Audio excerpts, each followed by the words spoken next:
যোৰহাট চহৰৰ এটি চিনাকি নাম MD কাৰ্ছ নামেই যাৰ পৰিচয়।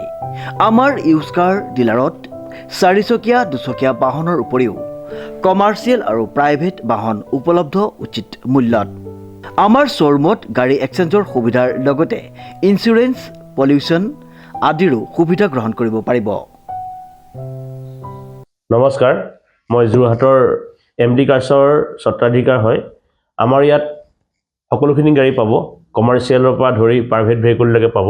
আমাৰ ইয়াত ফাইনেন্সৰো সুবিধা পাব আৰু এক্সচেঞ্জো হয় আমাৰ ইয়াত। আমাৰ প্ৰত্যেকখন গাড়ীৰে ডকুমেণ্টছৰ যিখিনি চাৰ্জ হ'ব সেইখিনি আমি ফ্ৰী কৰি দিওঁ আৰু ইঞ্চুৰেঞ্চ, পলিউশ্যন সকলোখিনি আমি আমাৰ ফালৰ পৰা পাব। আপোনালোকে কোনো ডকুমেণ্টছ চাৰ্জ একো দিবও নালাগে। আৰু আগন্তুক নতুন বছৰ বহুতখিনি সুবিধা আছে, অফাৰো আছে। আমি সেইখিনিও আপোনালোকক অফাৰখিনি দিম।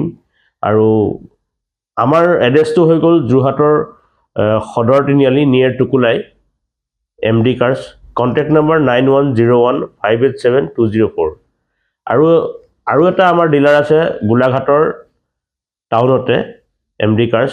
আপোনালোক তালৈও যাব পাৰে, তাতো ভাল ভাল গাড়ী পাব। আপোনাৰ মন পচন্দৰ গাড়ীখন ক্ৰয় কৰিব পাৰিব। Contact number 9101587204। ধন্যবাদ। প্ৰিয় গ্ৰাহকসকলে উচিত মানদণ্ড আৰু উচিত মূল্যত আমাৰ শ্ব'ৰুমৰ পৰা সপোনৰ গাড়ীখন নিশ্চিন্ত মনে ক্ৰয় কৰিব পাৰিব। গতিকে আজিয়ে আহক আমাৰ শ্ব'ৰুম MD কাৰ্ছলৈ আৰু লৈ যাওক আপোনাৰ মৰমৰ গাড়ীখন। ইংৰাজী নৱবৰ্ষৰ উপলক্ষে আমাৰ শ্ব'ৰুমত বিভিন্ন অফাৰ আগবঢ়োৱা হৈছে। আমাৰ ঠিকনা MD কাৰ্ছ, সদৰ তিনিআলি, যোৰহাট নিয়েৰ টুকুলাই। আমাৰ যোগাযোগ নম্বৰটো হৈছে 9101587204। নমস্কাৰ, নিউজ নাও দৰ্শকসকলক স্বাগতম জনাই ষ্টুডিঅ'ৰ মজিয়াত মই লিপিকা। চাওঁ কি আছে আজিৰ সংবাদত। যোৰহাটত বন বিভাগে জব্দ কৰিলে এখন দুখন নহয় 22খনকৈ ডাম্পাৰ। নিউজ নাওৰ এক বিশেষ প্ৰতিবেদন। যোৰহাটত বন বিভাগে জব্দ কৰিলে এখন দুখন নহয় 22খনকৈ ডাম্পাৰ। ৰাজ্যত দিনক দিনে বৃদ্ধি পাবলৈ ধৰিছে ডাম্পাৰৰ দৌৰাত্ম্য। প্ৰতিদিনাই সংঘটিত হৈ আহিছে ডাম্পাৰৰ দ্বাৰা সংঘটিত হোৱা দুৰ্ঘটনা। এই দুৰ্ঘটনাই প্ৰাণ কাঢ়িছে বহুতৰে। যোৰহাট বন বিভাগে জব্দ কৰে অবৈধ বালি সৰবৰাহ কৰা 22খন ডাম্পাৰ। যোৰহাট বন সংমণ্ডল বিষয়াৰ কাৰ্যালয়ত যোৰহাট বন বিভাগে জব্দ কৰে 22খন ডাম্পাৰ। যোৰহাট JB ৰোডত ৰজা হাউলিত জব্দ কৰে ডাম্পাৰসমূহ।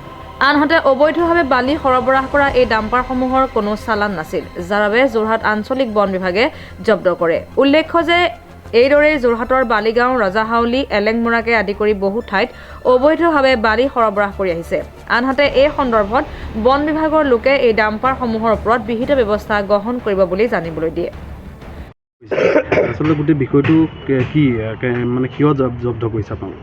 একচুৱেলি মানে যিখিনি TP নাছিল, চালান নাছিলে, সেই গাড়ীখিনি আমি জব্দ কৰিছোঁ আৰু সেই জব্দ কৰি পেলাই লৈ অনা হৈছে। তাকে এতিয়া আমি বাকী প্ৰচেছ কৰি আছোঁ।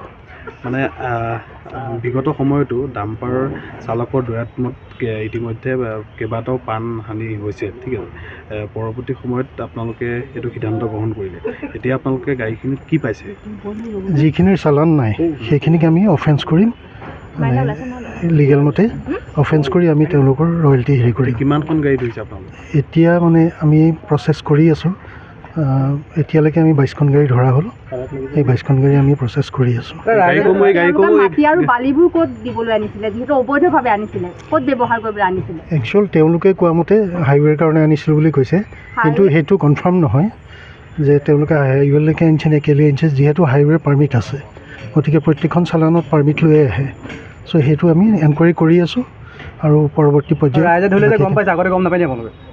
চাওক, আমি ৰাইজে ধৰা বা হেৰি বুলি নহয়, আমি নিজেই যাওঁ, গৈ পেলাই আমি ধৰোগৈ। গতিকে আমি ঠিক তেনেকৈ ধৰি পেলাই ৰাইজেও হেল্প কৰিছে আমাক। নিশ্চয় আমি গম পাওঁ, গম পাই পেলাই আমি আনো। কি কয় সেইটো গম নাপাওঁ আমি, সেইটো APDCL-ৰ কথা। ৰজাহাউলি, বালিগাঁও, মালোৱালি এইকেইটা অঞ্চলত কিন্তু ডাম্পাৰৰ দৌৰাত্ম্যৰ ফলত জীয়াতু ভুগিছে সৰ্বসাধাৰণে। বালিৰ সম্পূৰ্ণ অঞ্চলটো প্ৰদূষণ হৈছে। বাৰম্বাৰ অনুৰোধ জনোৱা হৈছে, কিন্তু তাৰ পাছতো কোনো ধৰণৰ ব্যৱস্থা গ্ৰহণ কৰা নহয়। চাওক, আমাৰ সীমিত সংখ্যক মানুহৰ পৰা গোটেইখিনি আমি কৰিয়ে আছোঁ। যিমান পাৰোঁ আমি মানে কণ্ট্ৰল কৰিবলৈ ট্ৰাই কৰি আছোঁ আৰু যিমান পাৰোঁ আমি কৰিয়ে আছোঁ আৰু প্ৰত্যেক দিনাই 2-3খন গাড়ী আমাৰ অফেন্স হৈ থাকে। এতিয়া আপোনালোকে জৰিমনা দিব, তেওঁলোকে জৰিমনা দি ওলাই যাব, পুনৰ একে ভুলেই হ'ব। তেওঁলোকক আজি সেইকাৰণে আমি বেলেগ এটা প্ৰচেছ কৰিছোঁ যাতে ইন ফিউচাৰ তেওঁলোকে তেনেকুৱা কাম নকৰে, সেইকাৰণে আমি কৰিবলৈ লৈছোঁ। যদি পুনৰ এইকেইখন বাহনৰ বিৰুদ্ধে নিশ্চয়, অভিযোগ থাকে, নিশ্চয়। জব্দ কৰা হয়, কিবা বিহিত ব্যৱস্থা ল'ব নেকি? নিশ্চয় আমি তাৰে মানে কোৰ্ট প্ৰচেছ কৰি আছোঁ, কৰি পেলাই আমি তেওঁলোকক প্ৰতিখন গাড়ী এগেইনষ্টত সেইটো আপোনালোকে এফআইআৰ দাখিল কৰিব নেকি? আপোনালোকৰ প্ৰত্যেকখন গাড়ী এগেইনষ্টত আমি মানে তেওঁলোকৰ পৰা আণ্ডাৰটেকিং ল'ম, লৈ পেলাই আমি তেওঁলোকৰ ওপৰত ব্যৱস্থা কৰি আছোঁ। যোৰহাটৰ পৰা শ্ৰীমন্ত মাধৱ বৰুৱাৰ ৰিপৰ্ট, নিউজ নাও 24/7।